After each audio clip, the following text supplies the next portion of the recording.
Hello दोस्तों, स्वागत है आप सभी का एक बार फिर से आपके और हमारे इस प्यारे से YouTube channel science study will में। दोस्तों, आज के इस वीडियो में हम लोग कक्षा 12वीं केमिस्ट्री का एक बहुत ही इम्पॉर्टेंट टॉपिक लेकर के आ गए हैं, जहां से आप लोगों को मेरे भाई 2 से 3 क्वेश्चन देखने को मिलेंगे आपके 2025 के बोर्ड एग्ज़ाम में। और बहुत ही वायरल क्वेश्चन है मेरे भाई। फुल कॉन्सेप्चुअल वीडियो है, पूरा वीडियो एंड तक देख लेना, हर एक बच्चे को समझ में आ जाने वाला है, ठीक है ना। चलिए, तो ये जो टॉपिक है मेरे भाई, कैसे प्राप्त करोगे, इस तरीके से आप लोगों को दिया जाता है कि फिनॉल से पिक्रिक अम्ल, एसिटल्डिहाइड से आयोडोफॉर्म, ये हम लोग कैसे बनाएंगे भैया, है ना। बेंजोइक अम्ल से बेंजेमाइड, ठीक है, एथिल अल्कोहल से एसीटोन, क्लोरोबेंजीन से फिनॉल। तो ये सब कुछ वायरल क्वेश्चंस हैं जो आपके बोर्ड एग्ज़ाम में बार बार पूछे जाते हैं और बच्चे इस पर ध्यान नहीं देते हैं मेरे भाई। तो आज से इस वीडियो में आप लोगों को 2 से 3 क्वेश्चन आपके बोर्ड एग्ज़ाम के पेपर में देखने को मिलेगा और 2 से 3 मार्क्स आज के इस वीडियो में आप लोगों के मेरे भाई 100% पक्का होने वाले हैं, ठीक है ना। तो चलिए दोस्तों, स्टार्ट करते हैं बिना देरी किए ही। बच्चों, सबसे पहला जो क्वेश्चन है, फिनॉल से पिक्रिक अम्ल, ठीक है। आइए समझते हैं कि फिनॉल क्या होता है। मेरे प्यारे दोस्तों, फिनॉल क्या होता है, आप लोग इस तरीके से बेंजीन तो जानते ही हो, इस तरीके से बेंजीन बनता है। बेंजीन पर आप लोग इस तरीके से ऊपर में OH लगा दो, this is phenol, okay.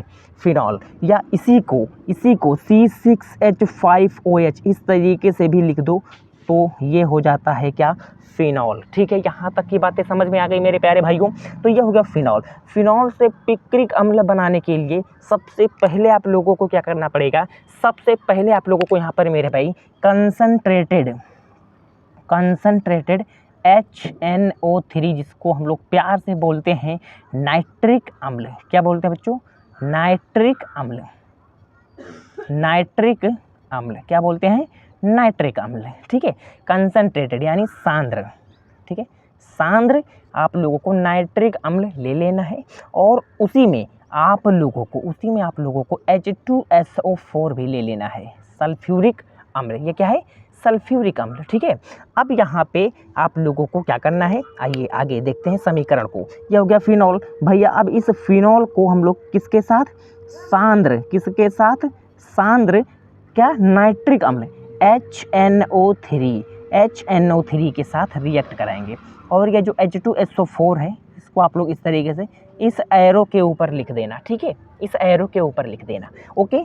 H2SO4 सांद्र HNO3, phenol का क्रिया हम लोग सांद्र HNO3 के साथ कराएंगे, किसकी उपस्थिति में मेरे भाई, H2SO4 सल्फ्यूरिक अम्ल के प्रेजेंस में, ठीक है ना। समझ में आ गई बातें। अच्छा भैया, ये क्या देता है, ये जो सांद्र HNO3 है यानी सांद्र नाइट्रिक अम्ल है मेरे प्यारे बच्चों, ये क्या देता है, यह NO2 प्लस आयन देता है।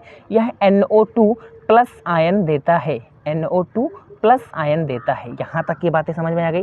NO2 प्लस आयन का मतलब क्या हो गया, NO2 प्लस आयन का मतलब हो गया बच्चों, ये एक इलेक्ट्रोफाइल है। क्या है, यह एक इलेक्ट्रोफाइल है। इलेक्ट्रोफाइल का मतलब क्या होता है मेरे प्यारे दोस्तों, इलेक्ट्रोफाइल का मतलब होता है इलेक्ट्रो मतलब इलेक्ट्रॉन, फाइल मतलब लव, जो इलेक्ट्रॉन से लव करे। इलेक्ट्रॉन कैसा चार्ज होता है, नेगेटिव चार्ज होता है। तो भैया जब ये नेगेटिव चार्ज होता है तो सिंपल सी बात है, ये जो होने वाला है ये पॉजिटिव होगा, तभी तो इलेक्ट्रॉन से प्यार करेगा, तभी तो इलेक्ट्रॉन के पास जाएगा। नहीं तो ये भी पॉजिटिव और ये भी पॉजिटिव, तो पॉजिटिव एक दूसरे से दूर भागते हैं, यानी एक दूसरे को क्या करते हैं बच्चों, रिपल करते हैं, प्रतिकर्षित करते हैं। यहाँ तक की बातें समझ में आ गई। एकदम बेसिक से मैं उठा रहा हूँ क्वेश्चंस, टॉपिक्स, कॉन्सेप्ट सब एकदम बेसिक से उठा रहा हूँ, एडवांस तक पढ़ाऊँगा, हर एक बच्चे को समझ में आने वाला है, ठीक है ना। चलिए, तो ये क्या देगा, NO2 प्लस यानी एक इलेक्ट्रोफाइल देगा। अब यह NO2 प्लस क्या करेगा, ये हर जगह पर हाइड्रोजन लगा हुआ है, यहाँ सब जगह पर, ठीक है। ये जो बेंजीन तो आप लोग जानते ही हो, बेंजीन क्या होता है, आइए मैं यहाँ पर बता दूँ। इस तरीके से हमारा होता है बेंजीन। ये बेंजीन के सभी जगह पर क्या होते हैं बच्चों, हाइड्रोजन लगे हुए होते हैं इस तरीके से सभी जगह पे, इस तरीके से यहाँ पे, है ना, सभी जगह पे। क्लियर है यहाँ तक की बातें? अच्छा, ये जो ऊपर वाला ये दोनों पोजीशन है मेरे भाई, ये तो सिंपल यहाँ पर OH है। अब ये हमारा हो गया फिनॉल। ये क्या कहलाता है बच्चों? बेंजीन के ये दोनों पोर्शन क्या कहलाते हैं आगे वाले, इनको हम लोग प्यार से बोलते हैं क्या? ऑर्थो। क्या बोलते हैं? ऑर्थो। ये होता है बच्चों, ये जो इधर होता है OH के जो जस्ट अपोजिट वाला ये भाग होता है, इसको हम लोग बोलते हैं पैरा। क्या बोलते हैं? पैरा। और ये क्या होता है बच्चों?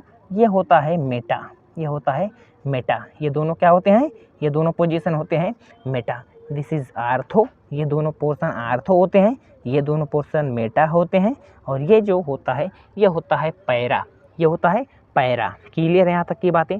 क्लियर है यहाँ तक की बातें आप लोगों को? अच्छा, अब यहाँ पे मेरे प्यारे बच्चों ये जो NO2 प्लस है, NO2 प्लस है, आप अगर बेंजीन का रेजोनेंस यानी अनुनादीय संरचना जानते हैं तो यहाँ पर नेगेटिव चार्ज डेवलप होता है। यहाँ पर भी नेगेटिव, यहाँ पर भी नेगेटिव, यहाँ पर भी नेगेटिव। अच्छा, ये नेगेटिव चार्ज है, और ये HNO3 सांद्र हमें क्या दे रहा है? एक इलेक्ट्रोफाइल दे रहा है, यानी NO2 प्लस दे रहा है। अब यह NO2 प्लस कहाँ पे जाएगा? जहाँ जहाँ पे नेगेटिव चार्ज है सब जगह पर लग जाएगा। तो ये देखो नेगेटिव चार्ज कहाँ पर है, ये मैंने यहाँ पर बेसिक आप लोगों को बता दिया है। नेगेटिव यहाँ पर भी है, यहाँ पर भी है नेगेटिव, और यहाँ पर 3 जगह है।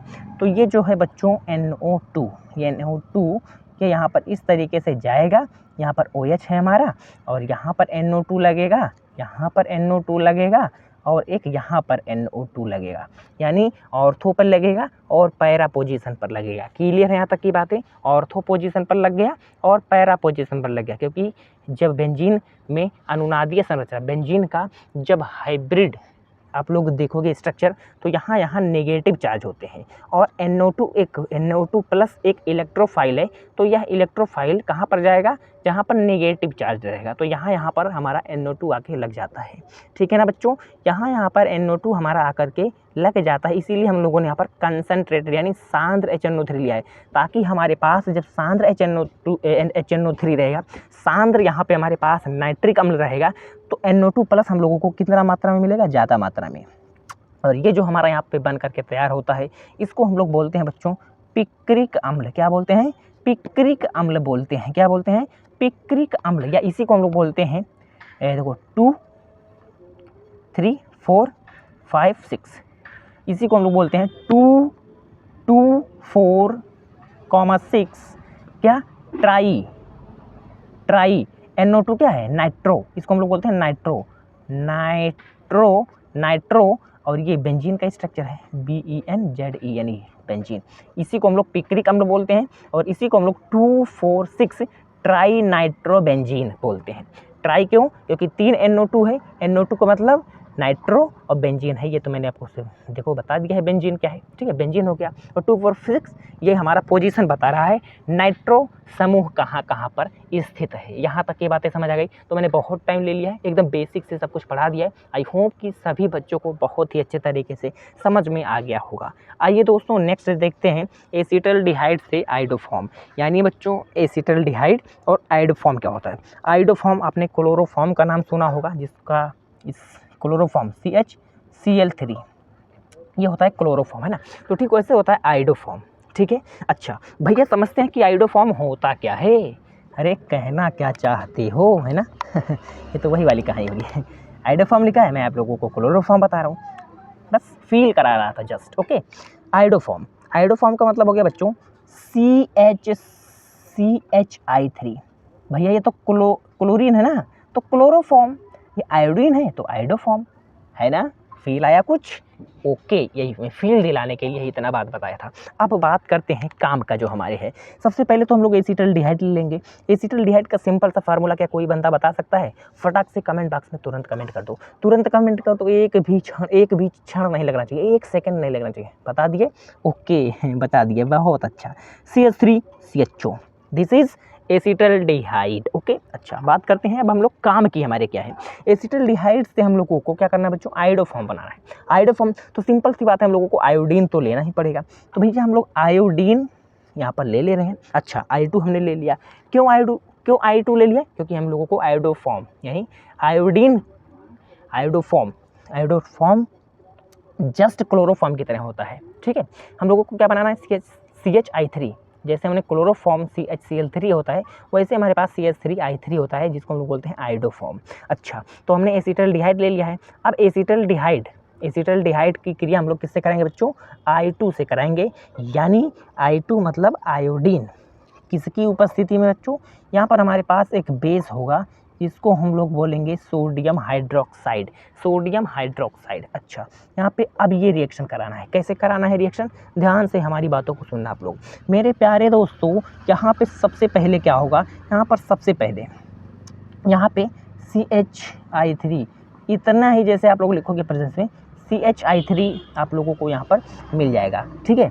ये यहाँ पर थोड़ा सा रिएक्शन बैलेंस करने के लिए आप लोगों को आयोडीन जो है वो 3 लेना होगा, और सोडियम हाइड्रोक्साइड को कितना लेना होगा, 4, यानी सोडियम हाइड्रोक्साइड के 4 मालिक्यूल लेने होंगे, आयोडीन के 3 मालिक्यूल, ठीक है ना। चलिए अब आगे ध्यान से सुनना मेरी एक बात को। CHI3 यहाँ पर बन गया, यही हमारा है आयोडोफॉर्म, अभी हमने आपको बता दिया है, यही हमारा है आयोडोफॉर्म, ठीक है। क्या है, आयोडोफॉर्म। अब बात करते हैं इसका PPT बनता है, वो भी येलो कलर का। हम लोग BSc में ना इसका क्या किए हैं बच्चों, इसका प्रैक्टिस किए हैं, इसका प्रैक्टिकल होता है ना BSc में, तो हमने किया है इसका, ठीक है। वाइट कलर का एक प्रेसिपिटेट बनता है, जिसको हम लोग PPT बोलते हैं। इस PPT को क्या बोलते हैं, प्रेसिपिटेट, ठीक है। अवक्षेप हिंदी में भी लिख दो ना, हिंदी में भी लिख दो ना, क्योंकि हमारे प्यारे प्यारे भाइयों क्या हैं, हिंदी मीडियम से, हमारे प्यारे प्यारे बच्चों हिंदी मीडियम से। बस मैं इंग्लिश में भी बता दे रहा हूँ ताकि आप लोगों को प्रॉब्लम ना हो, है ना। मैं कुछ ज़्यादा ही बोल रहा हूँ ना। चलो ठीक है, आगे काम की बात करते हैं भैया। CHI3 बना, अब यहाँ पे क्या बनेगा, सोडियम का सॉल्ट बनेगा, सोडियम का सॉल्ट बन जाएगा, यानी Na, यहाँ से क्या बचा है, यहाँ से बचा है CHCOOH ऐसे, या इसी को हम लोग लिख सकते हैं, HCOONA, ऐसे भी आप लोग लिख सकते हो, ठीक है। सोडियम का क्या बन जाएगा, सोडियम का सॉल्ट यहाँ से बन जाता है, सोडियम का सॉल्ट बन जाएगा। और यहाँ पे अभी तक एक Na बचा है, अभी एक Na यहाँ पर बचा है। Na कहाँ पे यूज़ हुआ जाता है, अभी सोडियम का यहाँ पे सॉल्ट बना है। अभी यहाँ पे हमारे पास देखो I2, यहाँ पर केवल 3 I का यूज़ हुआ है, 3 दूनी 6 I है ना, मतलब 6 आयोडीन है, और यहाँ पे 3 यहाँ पे यूज़ हो गया। अब यहाँ पे एक सोडियम का क्या बन गया बच्चों, सोडियम का सॉल्ट यहाँ पे बन गया, सोडियम का सॉल्ट बन गया। और यहाँ पे एक सोडियम बचा है, तो एक सोडियम के साथ यहाँ पर क्या लग जाएगा, आयोडीन यहाँ पे चला जाएगा। एक सोडियम, यहाँ पे एक ही सोडियम यूज़ हुआ है, अभी यहाँ पर कितने बचे हैं, 3 सोडियम बचे हैं। अच्छा, 3 यहाँ पर यूज़ भी हो चुके हैं आयोडीन, अभी 3 बचा है, तो ये क्या हो जाएगा बच्चों, 3 सोडियम आयोडाइड यहाँ से बन जाएंगे, 3 सोडियम आयोडाइड यहाँ पे बन जाएंगे, प्लस यहाँ पे H2O भी बनेगा, H2O का भी 3 मालिक्यूल बनेगा। तो इसको मैंने आपको, आई होप कि आप लोगों को समझ में आ गया मेरे भाई, बहुत ही आराम से मैंने समझा दिया। सबसे पहले हमने क्या लिया, एक बार फिर से मैं यहाँ पर बता दे रहा हूँ, CH3CHO यानी एसिटल्डिहाइड लिया है। इसमें हम लोगों ने 3 मालिक्यूल आयोडीन का प्लस 4 मालिक्यूल सोडियम हाइड्रोक्साइड का, ठीक है। आयोडीन का रिएक्शन कराएंगे एसिटल्डिहाइड से। ये बच्चों सिंपली क्या करता है, सिंपली यहाँ पर इसकी प्रेजेंस में ही हम लोग आयोडीन को लेते हैं। एक स्ट्रॉन्ग बेस है, सोडियम हाइड्रोक्साइड क्या है, एक स्ट्रॉन्ग बेस है, ठीक है, क्षार है। इसकी प्रेजेंस में हम लोग कराएंगे तो क्या बनेगा, सबसे पहले CHI3 बन जाएगा, इसी को हम लोग बोलते हैं आयोडोफॉर्म, इसी को हम लोग क्या बोलते हैं, आयोडोफॉर्म। और ये येलो कलर का हमारा बनता है रिएक्शन में, ठीक है, येलो कलर का PPT बनता है, क्लियर है। अच्छा, अब यहाँ पे मैंने आपको बता दिया, देखो 3 दूनी 6 यहाँ पर क्या है, आयोडीन है, 6 आयोडीन है यहाँ पर बच्चों। ये यहाँ पर अब एक बार आप लोगों को ध्यान देना है, इस सोडियम का क्या बन जाएगा, इस सोडियम का सॉल्ट बनता है, यानी NaCOOH बन जाता है इस तरीके से, ठीक है, NaCOOH, या इसी को हम लोग बोलते हैं HCOONA, इस तरीके से भी लिख सकते हैं, ठीक है। सोडियम का सॉल्ट बनेगा, प्लस में बच्चों यहाँ पर देखो अभी एक सोडियम का सॉल्ट बन गया। अब यहाँ पे 3 सोडियम अभी भी बचे हुए हैं, तो 3 सोडियम बचे हुए हैं। अच्छा, यहाँ से 6 आयोडीन था, 6 आयोडीन में से 3 आयोडीन हमारा इसके साथ चला गया, इसके साथ एसिटल्डिहाइड से रिएक्ट करके येलो PPT बना लिया है, जिसको हम लोग बोलते हैं आयोडोफॉर्म। अभी भी यहाँ पर 3 यहाँ पर क्या बचा है बच्चों, आयोडीन बचा है। 3 सोडियम 3 आयोडीन मिलकर के 3 सोडियम आयोडाइड के मालिक्यूल बना लेंगे, प्लस में यहाँ पर और हमारे पास क्या होंगे, और यहाँ पर क्या बचेंगे, और यहाँ पर हमारे पास बच्चों तीन ही मालिक्यूल आप लोगों को H2O यानी वाटर के 3 मालिक्यूल यहाँ पर आप लोगों को मिल जाएंगे। आई होप कि आप लोगों को ये रिएक्शन बहुत ही अच्छे तरीके से समझ में आ गया है। ठीक है, अगर आ गया है तो अब हम लोग यहाँ पर नेक्स्ट टॉपिक स्टार्ट करते हैं। नेक्स्ट टॉपिक इज़ बेंजोइक अम्ल से बेंजामाइड। ठीक है, बेंजामाइड। बच्चों बात करते हैं बेंजोइक अम्ल क्या होता है। भैया बेंजोइक नाम से ही उपस्थित है, नाम से ही पता चल रहा है कि इसमें बेंजीन होगा, तो सबसे पहले इसीलिए मैंने बेंजीन बनाया। अच्छा, बेंजोइक मतलब यहाँ पे इक आ रहा है, मतलब एसिड है। एसिड के आईयूपीएसी नेमिंग में हम लोग क्या लगाते हैं, IC इक लगाते हैं, बेंजोइक है ना, BENZOIC बेंजोइक हो गया ना, स्पेलिंग सही है ना मेरे भाई। चलिए बात करते हैं, ये हमारे पास हो गया बेंजोइक अम्ल। इसी को प्यार से हम लोग कैसे नाम दे देते, C6H5COOH। तो भैया यही तो बात है यार, C6H5 this is benzene, COOH group हमारा हो गया अम्ल के लिए। अच्छा, बात करते हैं कि बेंजोइक अम्ल से बेंजामाइड कैसे बनाएंगे। तो हमने सबसे पहले बेंजोइक अम्ल ले लिया, ये बेंजोइक अम्ल हो गया। इसका रिएक्शन हम लोग किसके साथ करा देंगे, एक प्यारा सा NH3 जिसको हम लोग प्यार से बोलते हैं अमोनिया। ठीक है ना, अमोनिया। इसके साथ सिंपल हम लोगों को क्या करना है, हीट करना है, सिंपल टेम्परेचर देना है, नॉर्मल टेम्परेचर, केवल ऐसे आप लोगों को एरो बना देना है। ये सिंबल होता है, सॉरी एरो नहीं, this is symbol for heat. Okay, अगर कोई भी रिएक्शन में इस तरीके से लिखा हुआ है दैट इज मतलब उस रिएक्शन को हमने हीट किया है। क्या किया है, हीट किया है। आई होप कि आप लोगों को समझ में आ रहा होगा हम क्या कहना चाहते हैं। ठीक है दोस्तों, तो इस रिएक्शन को हमने हीट किया। हीट करने के बाद हमारा क्या होगा, हीट करने के बाद हमारा यहाँ से C6H5 और यहाँ पे क्या है C6H5, ये जो COOH ग्रुप है बच्चों, ये जो COOH ग्रुप है यहाँ से H+ निकल जाएगा और यहाँ पे बनेगा COONH4। ये H जो है इस NH3 से रिएक्ट करके क्या हो जाएगा, NH4 हो जाएगा। तो ये देखो COONH4 हो गया। या ये जो हमने लिखा है अगर इसके फॉर्म में लिखें, जैसे हमने बेंजीन लिखा बनाया है, तो इस तरीके से आप लोग इसको ऐसे करोगे और यहाँ पे लिख दोगे COONH4, इस तरीके से आप लोग इसको लिख दोगे। आई होप कि आप लोगों को समझ में आ गया। ये क्या बना है, ये जो नया फार्मूला आया है इसको हम लोग प्यार से बोलते हैं, ये होता है अमोनियम। इसको हम लोग क्या बोलते हैं, अमोनियम। और ये कंप्लीट हमारा क्या हो गया, बेंजोएट। तो इसको हम लोग बोलेंगे ammonium, ammonium benzoate, ammonium benzoate. अब इस अमोनियम बेंजोएट को हम लोग क्या करेंगे, इस अमोनियम बेंजोएट को हम लोग हीट करेंगे, अर्थात यहाँ पे ये डेल्टा। ठीक है, हीट किया हमने इसको, तब यहाँ से हमारा H2O निकला, यानी वाटर का फॉर्मेशन होगा, वाटर का फॉर्मेशन होगा। और वाटर के फॉर्मेशन होने के बाद यहाँ पे हमारे पास क्या बनेगा, यहाँ पे हमारे पास क्या बन जाएगा, यहाँ पर हमारे पास CONH2 that is benzamide, benzamide. ठीक है ना, बेंजामाइड। ये क्या बच्चों, ये एमाइड ग्रुप है, ये एमाइड ग्रुप है और दिस इज बेंजीन, तो मिल करके क्या बना, बेंजामाइड। ठीक है, यहाँ तक की बातें समझ में आ गई, समझ में आ गई मेरे सभी नन्हे मुन्ने प्यारे विद्यार्थियों को ना।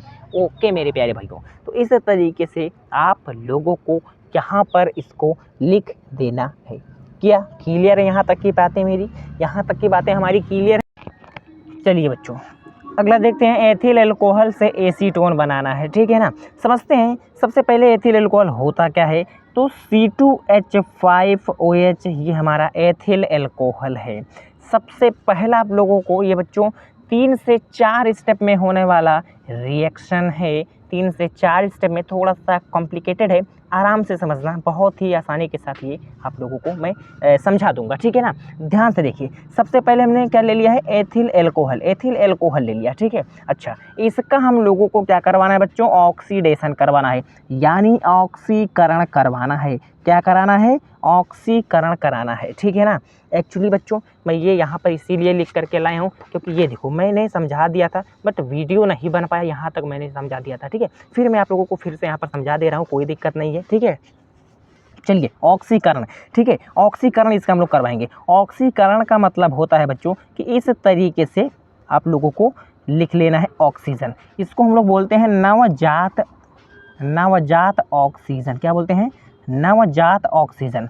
ठीक है, ऑक्सीकरण कराएंगे एथिल एल्कोहल का। ठीक है, इस तरीके से ऑक्सीकरण करवाएंगे। ऑक्सीकरण का मतलब होता है बच्चों ऑक्सीजन का योग,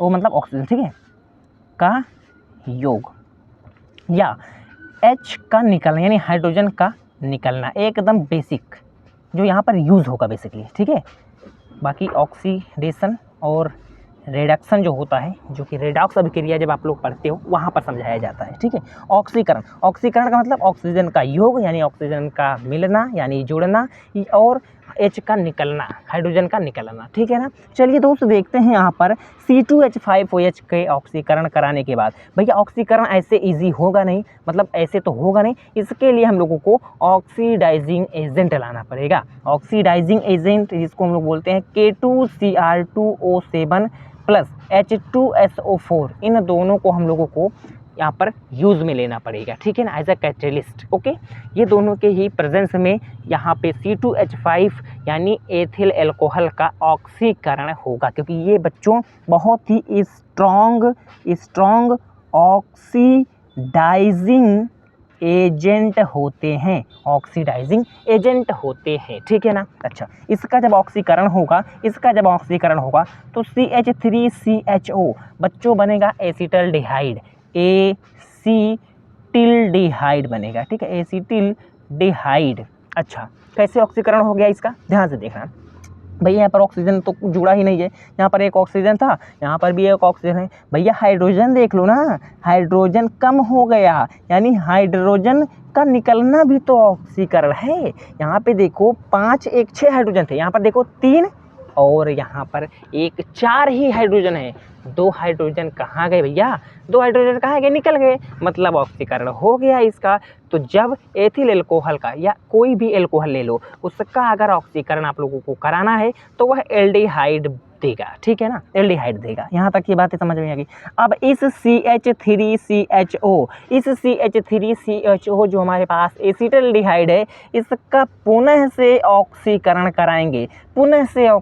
कराएंगे। हमारा यही प्रेजेंस रहेगा strong oxidising agent K2Cr2O7 potassium dichromate और सल्फ्यूरिक एसिड। ठीक है ना, इनको इस तरीके से हमने लिख दिया, मतलब सेम एज इट इज़ यहाँ पर आप लोगों को छाप देना है।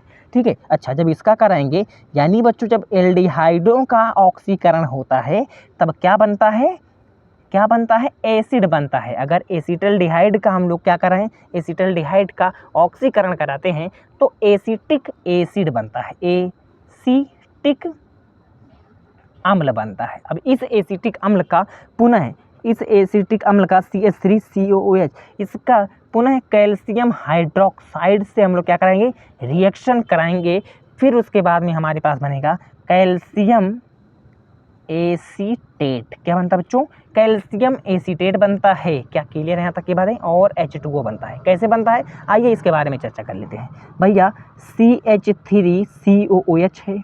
अच्छा, यहाँ पर मैं नीचे लिख दे रहा हूँ, ठीक है। CH3COOH है ना, ठीक है। Ca कैल्शियम और इस तरीके से दो हाइड्रोक्साइड समूह जुड़े हुए हैं, ठीक है। अच्छा, इन दोनों का रिएक्शन कराएंगे, क्या बना है, कैल्शियम एसीटेट बना है Ca। और ये जो CH3COH है इसके 2 मालिक्यूल हम लोगों को यहाँ पर लेने पड़ेंगे, इसके 2 मालिक्यूल को हम लोगों को लेने पड़ेंगे। भैया 2 मालिक्यूल मतलब कि CH3COOH भी 2 है ना, 2 हो गए इस तरीके से। अच्छा, अब यहाँ पे क्या होगा, अब यहाँ पे ये जो कैल्शियम है यहाँ पे ये CH3COO यानी अगर हम लोग यहाँ पर देखें तो इसको अगर हम लोग तोड़ें इसके आयनों में तो H प्लस CH3COO माइनस, और इसको तोड़ें तो Ca प्लस, वो भी 2 प्लस होता है इस पर, और OH पे -1 होता है, ठीक है। इसीलिए यहाँ पर 2 OH माइनस आए हैं। 2 OH माइनस इसीलिए आए हैं ताकि कैल्शियम के चार्ज को क्या कर सकें, न्यूट्रल कर सकें। कैल्शियम के चार्ज को क्या कर सकें, न्यूट्रल कर सकें, ठीक है ना। समझ में आ गई बातें। चलो, अब यहाँ पे क्या होगा, ये कैल्शियम इस CH3CO यानी ये जो एसीटेट आयन है इसको क्या कर लेगा, इसके साथ रिएक्ट कर लेगा। CaCH3COO इस तरीके से 2 मालिक्यूल बनेंगे। क्योंकि इस पर भी -1 है, इसीलिए हमने यहाँ पर 2 लिया है, क्योंकि कैल्शियम पर +2 होता है और कैल्शियम इसी के साथ रिएक्ट करेगा, क्योंकि एक का प्लस वाला दूसरे के माइनस वाले से ही रिएक्ट करता है। अब इसका जो प्लस वाला है ये इसके साथ बना के क्या बना लेगा, H2O बना लेगा, H2O बना लेगा, ठीक है ना, H2O बना लेगा। समझ में आ गई यहाँ तक की बातें। वो भी 2 मॉलिक्यूल बनेंगे H2O के, 2 मॉलिक्यूल, क्योंकि यहाँ पर देखो एक H यहाँ पर है, एक H यहाँ पर है, H 2 हो गया, और यहाँ से भी अभी 2 H, एक H यहाँ से, एक H यहाँ से, तो टोटल 4 H हो गए और 2 ऑक्सीजन हो गए। तो देखो 2 ऑक्सीजन, तो यहाँ से 2 से मल्टीप्लाई कर देंगे तो 2 दूनी 4 हाइड्रोजन हो गया, 2 ऑक्सीजन हो गया। क्या यहाँ तक की बातें सभी को चमक गई हैं ना। तो वही यहाँ पर मैंने लिख दिया भैया, समझ में आ गई बातें। अच्छा, अब ये जो कैल्शियम एसीटेट बना है मेरे प्यारे दोस्तों, कैल्शियम एसीटेट जो बना है इसका हम लोग क्या करा देंगे, डीकार्बोक्सिलेशन करा देंगे, डीकार्बोक्सिलेशन करा देंगे। डीकार्बोक्सिलेशन मतलब COO, यानी ये जो हमारे पास COO है इसको हम लोग बोलते हैं कार्बोनिल समूह। ये कार्बोनिल समूह होता है और ये कार्बोनिल समूह क्या होगा बच्चों, बाहर निकल जाएगा। डीकार्बोक्सिलेशन का मतलब होता है एक COO बॉन्ड ग्रुप क्या होना, बाहर निकलना। अच्छा, यहाँ पर देखें इसका स्ट्रक्चर में थोड़ा सा आप लोगों को, इसका मतलब क्या है कि Ca एक है और CH3COO 2 बार है। देखो यहाँ पर 2 लिखा है, कोष्टक में लगा है, इसका मतलब इतना हमारे पास 2 बार है, यानी CH3COO 2 बार है। अच्छा, यहाँ पे ये जो बच्चों एक CO ग्रुप तो निकल जाएगा, यहाँ पर देखो CO ग्रुप ये बाहर निकलेगा, तभी तो डीकार्बोक्सिलेशन होगा, अभी मैंने आपको बताया है। तो एक CO ग्रुप मान लो बाहर निकल गया, चलो भैया ये बाहर निकल गया, यहाँ पर क्या बचा, CO बचा, तो यहाँ पर लिख दोगे CO, एक CH3 2 CH3, एक CH3 2 CH3। भैया क्या हो गया, ये क्या हो गया, ये क्या हो गया, एसीटोन बना ना, एसीटोन बन गया कि नहीं। और हम लोगों को बनाना क्या था, एसीटोन ही बनाना था। अच्छा, और भी कुछ बनेगा साइड प्रोडक्ट के रूप में, साइड प्रोडक्ट के रूप में कैल्शियम बचा और CO2 यहाँ से बचा और एक ऑक्सीजन और बता है, तो CO3 बचा है यहाँ पे, मतलब कार्बोनेट, इसको हम लोग कार्बोनेट बोलते हैं। CO3 हो गया और यहाँ पे कैल्शियम बचा है, तो CaCO3 बनेगा, कैल्शियम कार्बोनेट भी बन जाएगा। तो आई होप कि आप लोगों को समझ में आ गया कि कैसे हम लोग एथिल एल्कोहल से एसीटोन बनाएंगे। आई होप कि आप लोगों को बहुत ही अच्छे तरीके से समझ में आ गया। मैंने बेसिक से एडवांस तक बता दिया है, सभी बच्चों को बहुत ही अच्छे तरीके से समझ में आ गया होगा। चलिए दोस्त, नेक्स्ट स्टार्ट करते हैं क्लोरोबेंजीन से फिनॉल, और ये लास्ट है, बहुत ही इंपॉर्टेंट है, ठीक है। देखो इतना मेहनत मैंने करके यहाँ पर समझाया था, बट वीडियो नहीं बन पाया, ठीक है ना। चलिए, स्पेस नहीं था यार, ध्यान से मैं, क्योंकि मैं समझाने में ज़्यादा टाइम लगा देता हूँ, इसीलिए स्पेस ही नहीं बचता है। क्लोरोबेंजीन से फिनॉल बनाना है। क्लोरोबेंजीन भैया बेंजीन है, बेंजीन तो सबसे पहले बना लो, और क्लोरो है मतलब क्लोरीन है, यहाँ पर भी लगा दो आप लोग क्लोरीन, ये हो गया क्लोरोबेंजीन। अब इस क्लोरोबेंजीन का रिएक्शन हम लोग कैसे करें भैया, हम लोगों को फिनॉल बनाना है, तो यहाँ पर आप लोगों को एक बेस लेना पड़ेगा, NaOH, सोडियम हाइड्रोक्साइड, वो भी एक्वस माध्यम में, यानी थोड़ा सा इसको हम लोगों को पानी में घोल करके लेना पड़ेगा, सोडियम हाइड्रोक्साइड को, ठीक है। एक्वा मतलब जलीय लेना पड़ेगा, थोड़ा सा पानी इसमें मिला लेना है हम लोग को, ठीक है। अगर हम लोग इसको बोलें तनु तो भी गलत नहीं होगा बिल्कुल, ठीक है। यानी तनु NaOH लेना है, तनु NaOH लेना है, लेकिन यहाँ पे आप लोगों को प्रेशर और temperature 350 degree Celsius, 350 degree Celsius और प्रेशर को 300 एटमॉस्फेयर मेरे भाई लेना है, यानी प्रेशर और टेम्परेचर दोनों ही बहुत ही हाई लेना पड़ेगा मेरे भाई। 300 ATM प्रेशर का मतलब जानते हो यार, हाथी को अगर मार दो ना तो वो मर जाएगी तुरंत, इतना हाई प्रेशर होता है ना। ध्यान से देखना यहाँ पे होगा क्या, यहाँ पर एक H इसका और यहाँ से एक Cl, यहाँ से निकल जाएंगे HCl के रूप में बच्चों, और यहाँ पर इससे पहले एक फिनॉक्साइड आयन बनेगा, एक फिनॉक्साइड आयन बनेगा, इसको हम लोग बोलते हैं फिनॉक्साइड आयन। क्या बनेगा, फिनॉक्साइड आयन, ये एक फिनॉक्साइड आयन बनेगा। अब यह फिनॉक्साइड आयन पुनः इस पुनः HCl से रिएक्ट करके, ये जो Cl है इस सोडियम के साथ रिएक्ट करके क्या बन जाएगा, NaCl चला जाएगा और H इसके जगह पर O के साथ लग जाएगा, और ये हमारा बन जाएगा फिनॉल, और ये हमारा बन जाएगा फिनॉल। ठीक है, तो ये देखो फिनॉल बन गया, ठीक है ना। चलिए, तो आई होप कि आज के इस वीडियो में जो भी पॉइंट्स मैंने बताए हैं आप लोगों को बहुत ही अच्छा लगा होगा और सब कुछ आप लोगों को बहुत ही अच्छे तरीके से समझ में आ गया होगा। तो मेरे प्यारे बच्चों, अगर इसी तरह से और वीडियोस चाहते हो तो प्लीज़ चैनल को हमारे सब्सक्राइब जरूर कर लेना, क्योंकि मैं आप लोगों को यहाँ पर ये नहीं देखता हूँ कि कितना लॉन्ग वीडियो बना है, कितना लेंदी वीडियो है। लेंदी नहीं है, हम बहुत ही आसान शब्दों में सोचते हैं कि आप लोगों को एक्सप्लेनेशन करें ताकि सभी बच्चों को अच्छे से समझ में आ जाए। ये आप लोग देख सकते हो कितने अच्छे तरीके से मैंने यहाँ पर आप लोगों को एक्सप्लेनेशन इसका किया है, ठीक है ना। तो चलिए, आज के इस वीडियो को यहीं पर एंड करते हैं बच्चों और मिलते हैं नेक्स्ट वीडियो में। तब तक के लिए टाटा बाय बाय, पढ़ते रहिए।